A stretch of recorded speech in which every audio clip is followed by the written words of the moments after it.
Hi, I'm Ksenia Turkova, and I promised you guys to tell you about that book I've just finished, You Don't Know What War Is. This is a diary of a 12-year-old girl from Kharkiv. Kharkiv is, used to be, before the war, predominantly a Russian-speaking city, and she's from a Russian-speaking family, so the diary initially was written in Russian and then translated into English. Girl's name is Yeva Skalietska. She lives with her grandma and she describes her life and what she went through since the war started.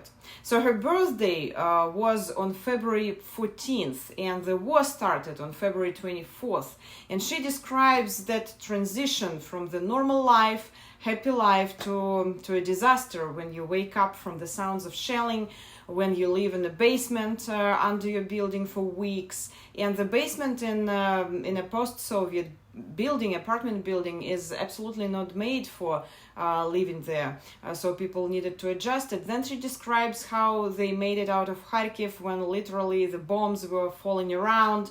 They went to the western Ukraine and then to Ireland, where they are staying now. It's a very simple book written by a kid, and at some point she met British reporters. They interviewed her, and that's how the world knew about her diary.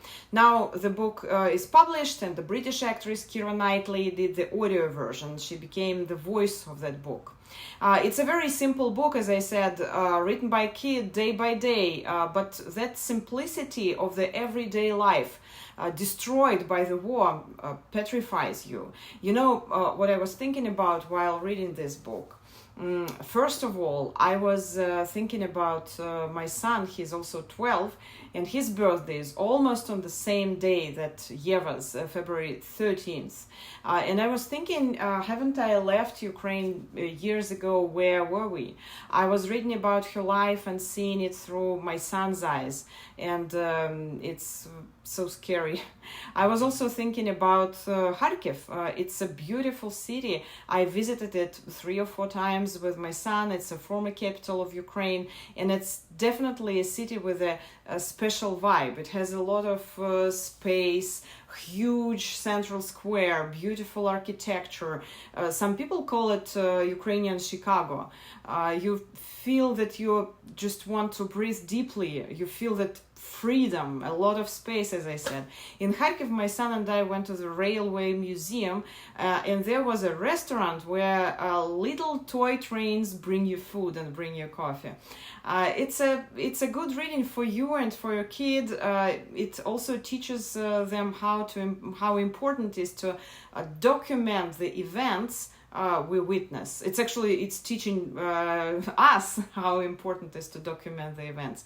Let me read a piece for you. Day 6. Our apartment is gone. I had a wonderful dream last night. I dreamt of my school, and most importantly, of a peaceful sky. Day 6. Our apartment is gone. I had a wonderful dream Day 6. Our apartment is gone. I had a wonderful dream last night. I dreamt of my school, and most importantly, of a peaceful sky. My friends and I were running around carefree. It felt like the good old days. I wish things weren't the way they are now. I'm so tired of the sounds of explosions. I really want to hear the sounds of peacetime again, birds singing, and the sound of rain. It was so nice before the war. I want to go back to my old life. The shelling around 6 a.m. this morning was no joke, but it's quiet now, I think. Even so, the grown-ups are lining the windows with scotch tape in case of a blast.